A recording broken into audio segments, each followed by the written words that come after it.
us today, we have Meghna Ranganathan from LSHTM. Meghna is an assistant professor at the London School of Hygiene and Tropical Medicine and part of the Gender Violence and Health Centre and the Cash Transfers and Intimate Partner Violence Collaborative.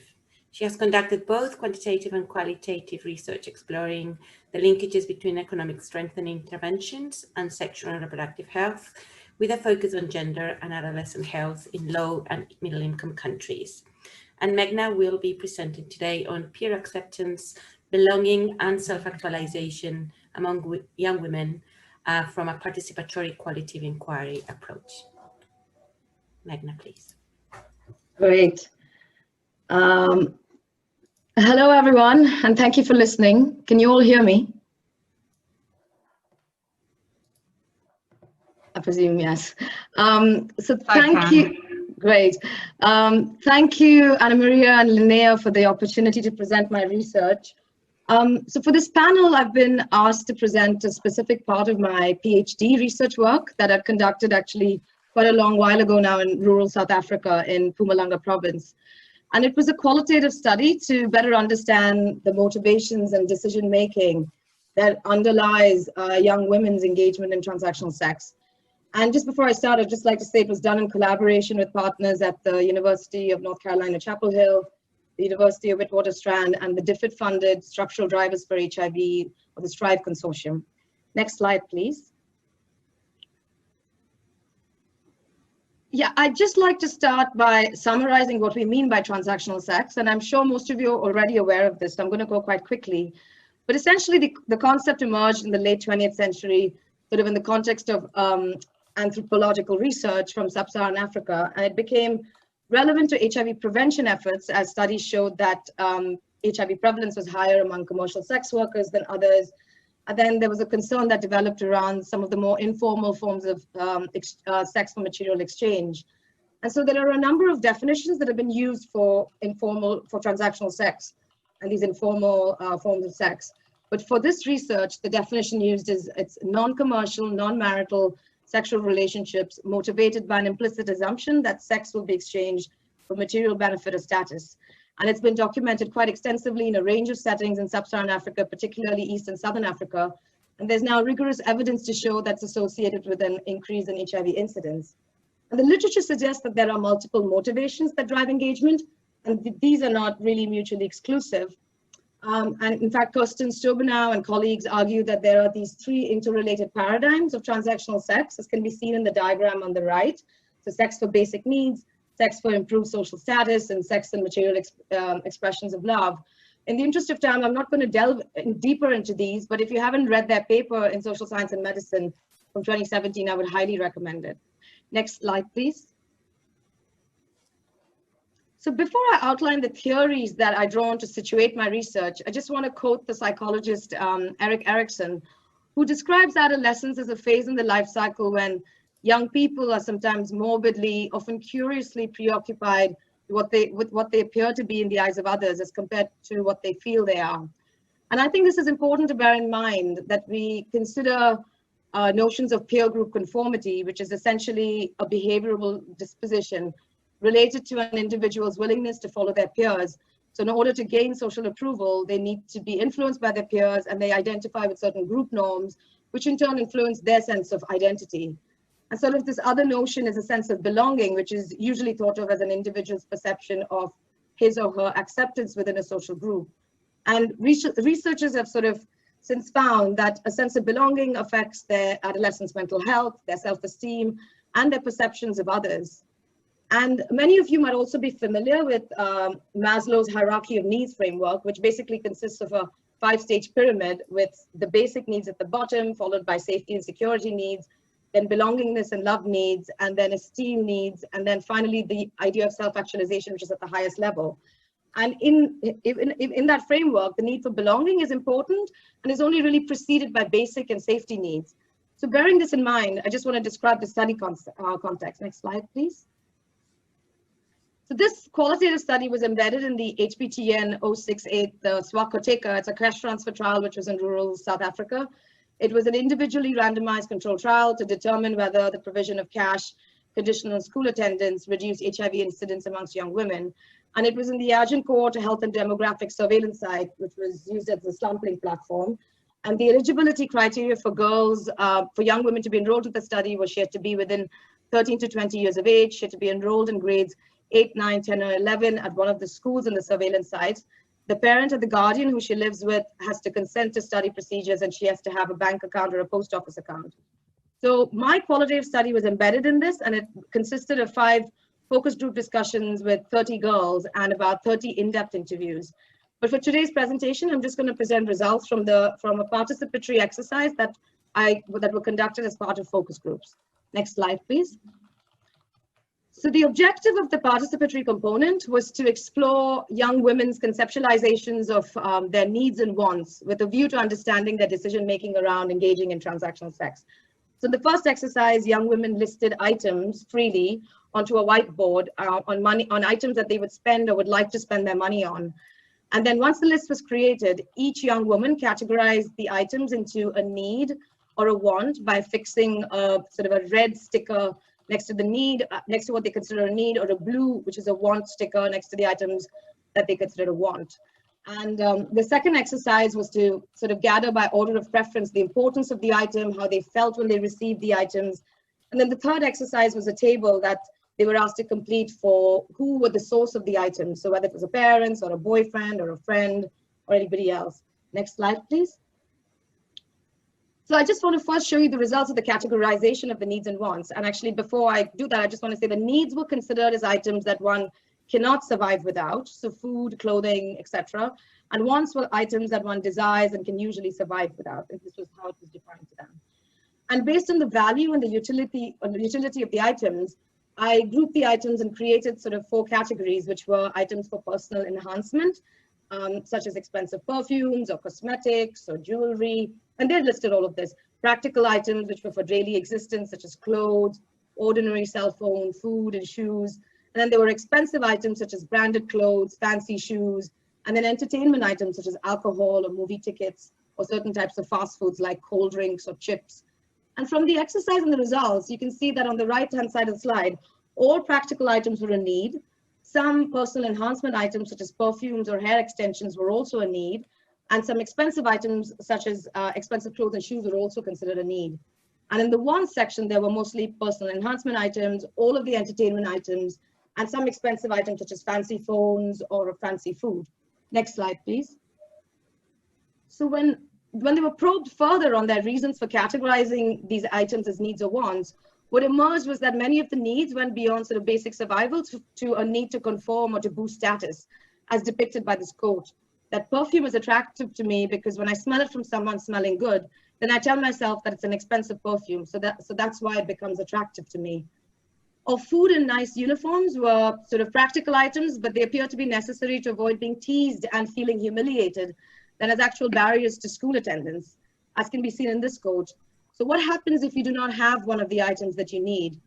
Like school uniform, I won't go to school without enough uniform. And when I wear a skirt that's tearing, and then my friends would laugh at me. Or items were classified as wants appear to be for young women to be able to identify with role models within their peer groups. So even if you can bathe and wear nice clothes, but if you didn't put on makeup, you're not really. And she quotes another person's name. It's just because most young women nowadays, they like fashion. And that's why if you don't have makeup, you will not feel good. Next slide, please. All right, and we're at about 2 minutes. Yeah. The reasons for needing items were for survival, to look good, and to feel accepted. And as part of the second exercise, when asked to list out how the items made them feel, there were a range of responses such as I will be happy, I'll be proud, I'll feel safe, I'll feel like others, or feel important. Next slide, please. And so based on the classification of the items and probing further on the reasons behind them, it became clear that there was sort of this blurred distinction between needs and wants.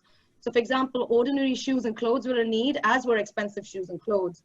Hence the sort of perception of need rather than the items being an actual need are important. And from the perspective of these rural young women, only expensive clothes or expensive shoes is construed as a necessity in their lives.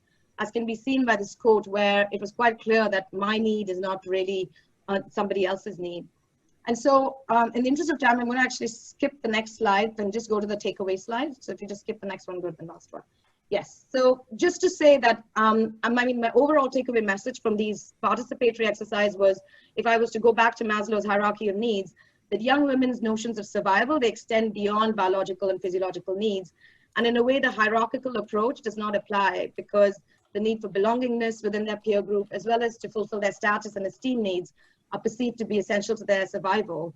And in a situation of sort of unstable household structures and scarce economic opportunities, there are these admitted needs, and then there are these what we call hidden gendered needs around makeup and cosmetics. And the classification of these items as needs and wants or motivations are not really survival consumer or consumer oriented, but really it's also about needing to belong to a peer group, to be accepted and have higher self-esteem and status. So in a way, from an interventions perspective, it's economic drivers are absolutely important, but alongside this, components that are peer group led and can include psychosocial support around decision-making skills and like self-esteem and confidence boosting might be successful in building resilience to allow safer navigations. So thank you. The next slide is just my thanks to everyone and citations related to what I've quoted. Thank you. Sorry for going over time. Thank you, Meghna. That was brilliant. I love that picture. It really captures a lot of what you were saying. And I think it really is interesting that difference between the perceptions of what's a need, where we can classify it as need. And it's so important because we tend to classify transactional sex as transactional sex for basic needs as opposed to something else. But maybe we are not really talking about the same thing here. So that is really fantastic. Joyce Wamoyi, I don't think you need a lot of introductions because everybody knows you, but sort of Joyce is a social and behavioral researcher at the National Institute for Medical Research, Mwanza, Tanzania. And Dr. Wamoyi has worked on various health topics for over 17 years and has vast experience in many areas, including adolescents and young people's sexual and reproductive health behavior, and is one of the most recognized voices on research on transactional sex in the country. And so without much further ado, please, Joyce. Yeah, thanks very much, Anna, for that generous introductions. Thanks everyone for attending this session. So I'll just pick up from where Meghna left, actually, because these are really interrelated. And I'll be talking about aspirations of adolescent girls and how those relate to sexual decision making. So we all know that as adolescents transition from childhood to adulthood, their aspirations and hopes actually evolve, and they increasingly shape the choices that they make, including choices around sexual behaviors, but also heavily impacted on by structural factors and interactions that they have with their peers. So transactional sex, of course, is well linked to undesirable sexual and reproductive health outcomes. But one thing that we need to know also based on Meghna's presentation is that transactional sex also presents opportunities for adolescent girls and young women. Sorry, move on to the next slide. First slide, please. Yeah. So transactional sex presents opportunities for adolescent girls and young women to meet their aspirations. So in as much as actually it has negative impacts, but it also has some positive aspects when you begin to think about young people's aspirations. So adolescents are forced, of course, to engage in creative ways to earn upkeep and also to get things that they consider actually important to them, that actually sometimes you might think that they're more of wants. But what I think happens out there is that sexual and reproductive health programming, in some cases, actually uses top-down approaches and often fail to connect with their social identities and aspirations of local adolescent girls and young women, hence just assuming that some of the things might not be necessary, but they're really necessary for these young women. And they will do all that they can to get them. Next slide, please. So, bearing all that in mind, we set out actually to describe the aspirations of adolescent girls and young women and to explore the extent to which these aspirations are related to their sexual decision making in Tanzania. Next slide, please. So this was a qualitative study that was done as part of LINEA work or LINEA initiative, and it involved 6 participatory focus discussions that also made use of vignettes And we also did 17 in-depth interviews with adolescent girls and young women aged 14 to 24 years. Fieldwork was undertaken in one rural and one urban setting in Mwanza, Tanzania. And interviews and group discussions explored what it means to be a popular girl, adolescent girls' desires and hopes, but also the sexual decision-making and behaviors. Next slide, please. So the aspirations that emerged as important in the lives of adolescent girls and young people were categorized as short and long-term aspirations. And the short-term aspirations reflected the immediate hopes and desires that adolescent girls had. And these were driven mainly by social norms, peer pressure, technology, for example, mobile phones, but also globalization and fashion trends within their settings. Long-term aspirations involve things such as completion of education and marriage, as well as having children. And these were influenced by social structures that shaped what adolescent girls considered as important goals to pursue in their lives. Next slide. So now moving a bit more into the short-term aspirations. Adolescent girls were actually well aware of what it meant to live in poverty, and they all aspired to have what they termed as a good life, free of poverty. So they equated a good life to affording material items and things that they needed, such as having a nice clothing and living in nice homes, like some of their friends that they talked about and gave examples about. They expressed strong aspirations for possessions, for possessing what their peers had, and commonly talked about wanting to be like other girls. And that was actually linked to, of course, having items that were desirable, such as owning a smartphone, having food at school when everyone else was eating, but also having the latest fashion of clothing. So in order to keep up with fashion and to satisfy their desires to be like peers, many girls, of course, reported having sexual partners who could provide for these needs, which often meant selecting older partners and engaging in transactional sex so that actually they could really get some of the things that they aspired for. And we see that as they aspired to meet these short-term aspirations, clearly that interfered with the safe sex. They couldn't negotiate because of the choice of partners that they were making. Next slide, please. And here are just some examples to illustrate those short-term aspirations. The first one is talking about peer pressure and the desire to possess material items. And we see school girls who are aged 14, 17 saying, for example, someone might tell her boyfriend, I have seen so and so with a phone. I need a phone like that one. Also clothes. She has seen her peer with certain clothes that she has never owned. She asks herself, why shouldn't I also have clothes like that? So she goes to the boyfriend and seeks for that, so that she can actually also be able to cope. And the second quote is mainly just talking about how the desire to really achieve this aspiration is interfering with their ability to negotiate for protection use. Next slide, please. So now moving into long-term aspirations, we found that aspiration for a good life was, of course, short-term, but also was something that they classified as a long-term goal that they had in mind. And this was discussed in relation to completing school, but also having a good job, a career. And aspirations, another aspiration for that was long-term was one related to having respect, because that was really important for one's social standing, but that was also related to aspiration that was in connection with the marriage, but also having children. We noted that these aspirations were interlinked in many ways. For example, the aspiration for education was also linked to that aspiration for a good career. And they kept linking that, saying that if you get a good education, then you're likely to get a good job.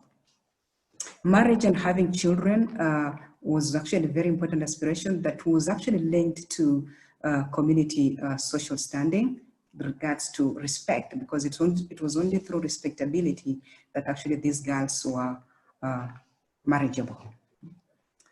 So we also noted that aspirational careers were shaped by what adolescent girls observed in the immediate social settings, but as well as other things that they tended to have access to through media. For example, other popular people, politicians, musicians, those aspirations that actually they were not in the immediate environment, but something that they acquired through media.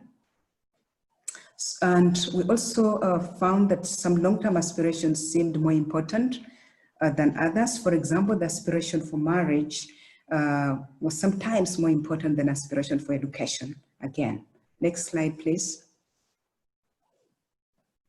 So showing a few examples here. The first one is just reflecting on education as a gateway towards other aspirations. Sometimes I find myself wishing to be like an educated person, like a member of parliament or a minister. I say to myself, if I would have gone to school, I'd be like this woman. So they also aspire backwards, in as much as they might not be able to achieve that, they struggle a bit.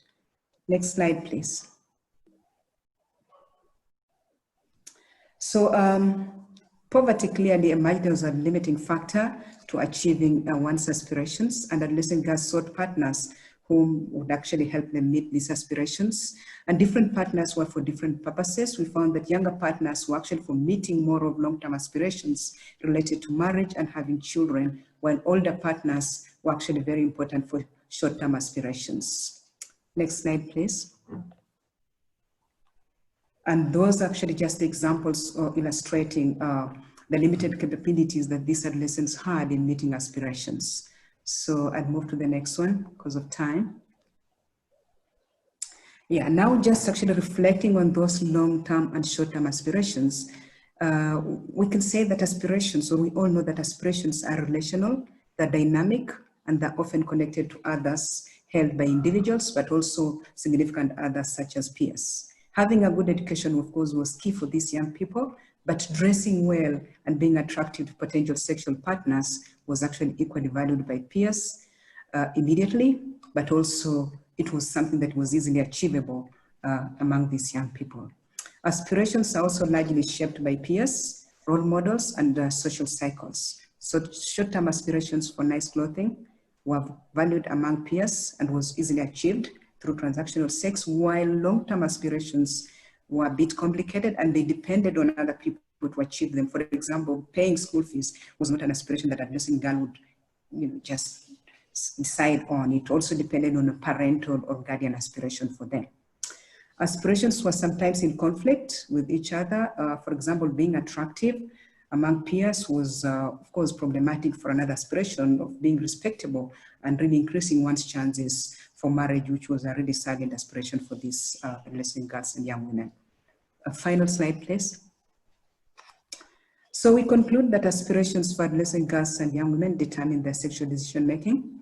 It's important, of course, for projects or programs to develop innovative ways of engaging these adolescent girls based on their circumstances, but also to just clearly understand what is it that they're aspiring for.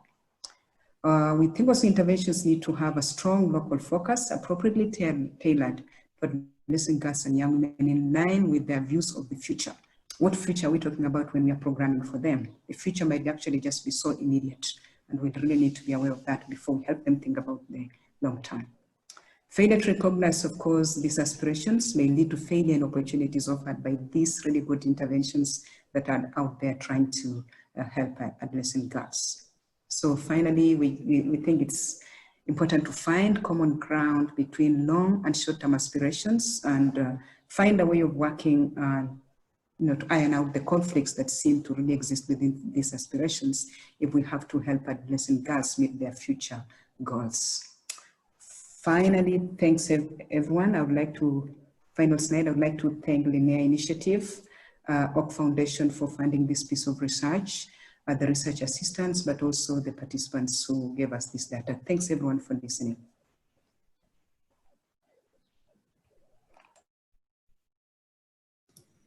Thank you very much, Joyce.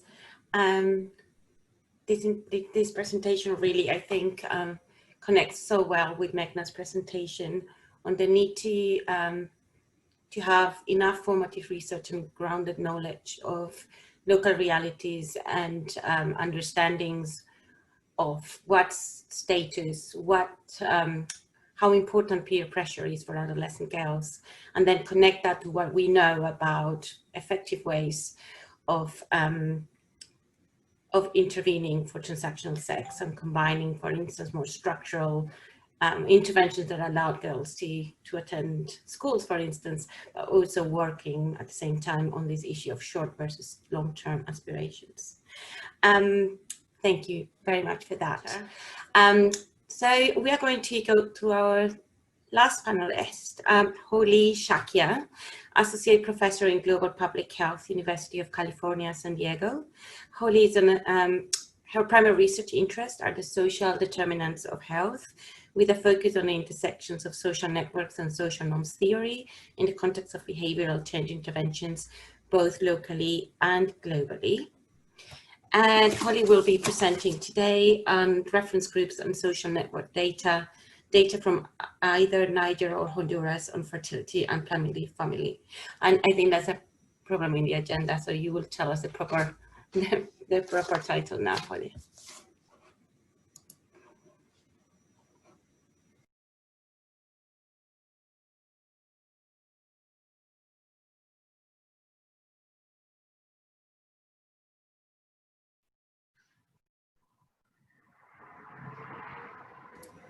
So Farida, are you putting up the slides? Yes, sorry, I'm trying to find them in the, give me 1 second.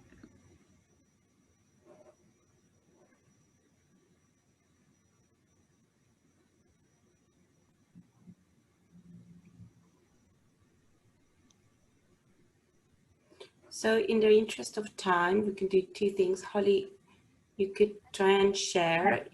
Green if you want, if that will work. Yeah. Okay. It's starting right now. Sorry. Oh, here it is. Perfect. Okay, so as you can see, the presentation is actually going to be on the study in Honduras. And this is social normative and social network factors associated with adolescent birth. And we had data from 176 villages in rural Honduras. Next, please. So just to put this in perspective, the adolescent fertility rate, so births per 1,000 women in Honduras, is between 90 to 101. Next. By comparison, yes, sorry, there's a little click there. By comparison, in Denmark, that's 4 per 1,000 women, and the US is 21. So it's a very high adolescent fertility rate in Honduras. Next. And when we look at the map of Honduras, the departamentos, we see that the rates of adolescent fertility vary quite a bit geographically. And that's a first indication that we're dealing with a situation of social norms. Just for context, and I think most people probably know this, but adolescent fertility is associated with poverty, family instability, family violence, lack of education. It also feeds into those things.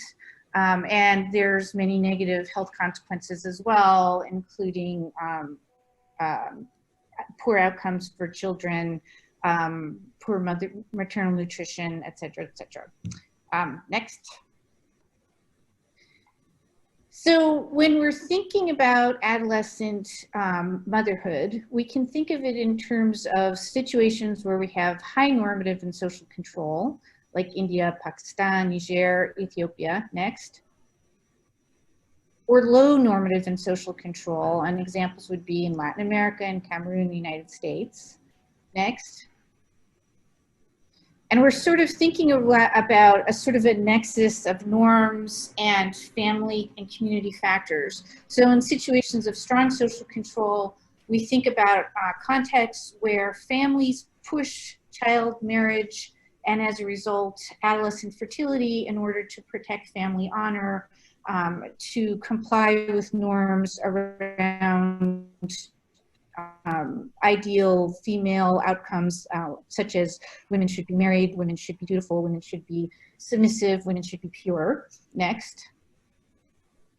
And in areas where we have weak social control, generally you wouldn't consider that there are very strong familial and social norms pressing child marriage and adolescent fertility, but more of a lack of those things. And often in these cases, there's some lack of family and community stability. There may be violence within the home, a lot of migration or disintegration. Next. So this is a study that was funded by the Gates Foundation. PI is Nicholas Christakis at Yale. The data is taken from rural Copan. And we had 24,000 participants across 176 villages, and we were able to do complete village census and network data as well as reproductive health data. Next. And for our social networks, we ask people a very wide range of questions, so familial relations, affective relationships, resource exchange relations. And we asked these questions of all of the participants, 24,000 participants in the study. So we had full networks across these villages using all of these different name generators to get at different types of relationships. Next. Now, the unit of analysis for this study was girls and women under the age of 21. So we have full network data and we have full demographic and reproductive health data on all the participants in the study, 24,000. But the unit of analysis for this particular analysis was the girls and women under the age of 21. So next. So it was their outcome that we were interested in, but we used the data, the network data and the demographic reproductive health data from all of the participants in the study as predictors. Next. So predictors, attitude. Optimal age of first birth. We asked this of the girls. We call here our ego is our sort of index individual. In this case, these are the girls under the age of 20. So we asked these of everybody in the study, and for the study, we used the attitudes from the girls' point of view and then from the people that they nominated. So these are the people in their proximal social networks. Next. Then we have norms, so question around whether the community supports adolescent birth. So if a girl has an adolescent birth, is this good, bad, or neither? And these are, we have this measured at the level of the girl herself and at the level of her proximal social network partners, so the people that she nominated as being important in her life using those questions. Next. And then actual practice. Who had an adolescent birth? Well, for the girl herself, that's the outcome. And then these alters, these proximal people in her network, we also have this question. We know whether the people in her network had an adolescent birth or not. Next. And then we were able to aggregate all of these things at the village level. So we have village level aggregate norms. So at the community level, when we aggregate people's responses about the community supporting adolescent birth, so this is our injunctive norms at the collective level. It's a more distal measure because these are people beyond her own specific network, but the community at large. Next. We have the same thing with the adolescent birth question itself. So did the person have an adolescent birth? So again, we aggregated that at the village level, and this is our descriptive norm, but distally at this community level, did people in the community have an adolescent birth? Next. So here are our outcomes. So these are girls' attitudes and her alters attitudes towards an optimal age at first birth, and we find that both are predictive. So if the girl herself thought of adolescent birth as a positive thing, and if the people in her proximal network did, these were both predictive of whether a girl had had an adolescent birth. Next. We find the same thing on the norms, whether the community approves of adolescent birth. So if the girl herself believes that the community approves of adolescent birth and the people in her network do, these are also predictive of whether a girl had had an adolescent birth. Next. And then when people in her proximal network have had an adolescent birth, that's highly predictive of whether the girl herself has. Next. And at the village aggregate level, the community supporting adolescent birth is also predictive. Next.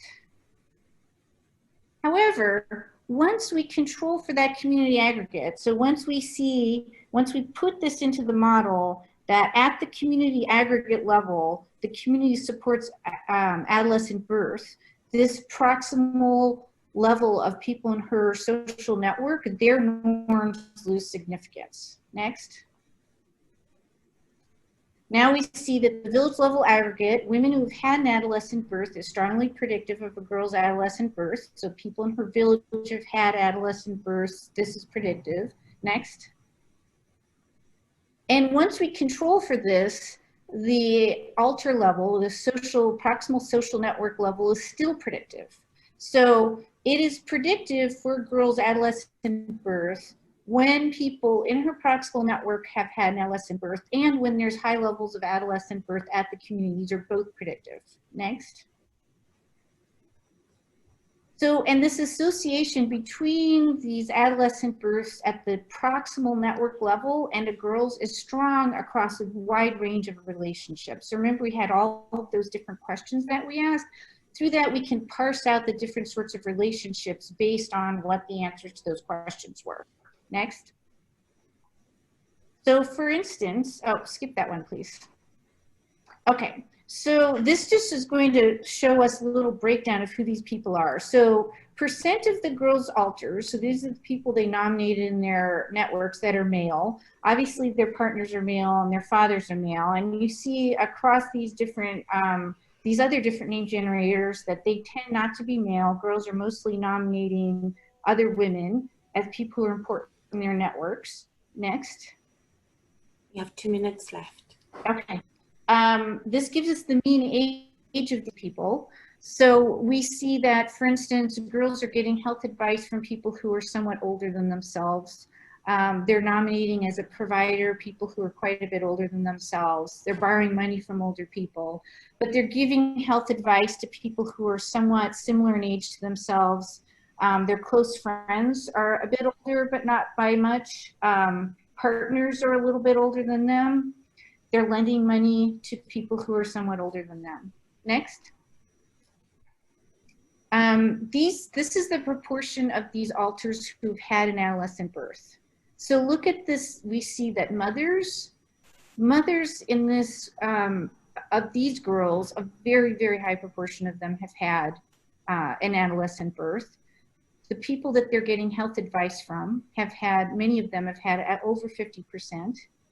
The people that they're talking about with personal and private matters. So you can see that this proportion changes depending on who the person is, and fathers a very low proportion, leaders a very low proportion, and partners a very low proportion. Next. And this is the interesting one. This is the percent increase in a girl's adolescent birth, conditional on whether a person in her network has had one. And what we found was that pretty much across all of these types of relationships, if a person in any of these categories had an adolescent birth, it was predictive of a girl's having one, with the exception of fathers.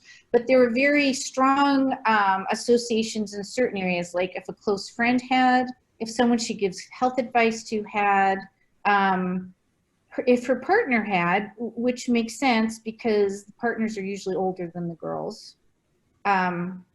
And it's important to keep in mind that these categories can overlap. Next. So there was a lot there, I know. That was just a snapshot of all this, and there's a whole paper that gets into this. What we see were a few things that were important. Descriptive norms were playing a big role here. And this makes sense because these are cases of low social control. These aren't really situations where family members or community members are forcing girls or pressuring girls into getting married and having children early. These are cases where there is not the social control to prevent it. And our qualitative research showed this. The parents and elders in the community weren't really happy about the girls running off with partners and becoming pregnant, but they didn't feel like they had the control to stop it. They are more likely to have had an adolescent birth in communities where people did believe the community is supportive. And they're very much more likely to have had an adolescent birth in communities where it's more common. A girl is far more likely to have had an adolescent birth if people in her proximal network has, while the perceived norms of those people seem to be less important. So what we see is that descriptive norms, both at the higher aggregate community level and at the proximal level, were both strongly predictive. Descriptive norms seem to very much be playing a big role here. And the trick is that if an intervention wants to come in and change norms and create norms that work against adolescent birth, what you have is a situation where a lot of people have had adolescent births, and so it makes it tricky not to stigmatize the people who've had it while trying to promote positive norms to prevent it from occurring in the future. Next.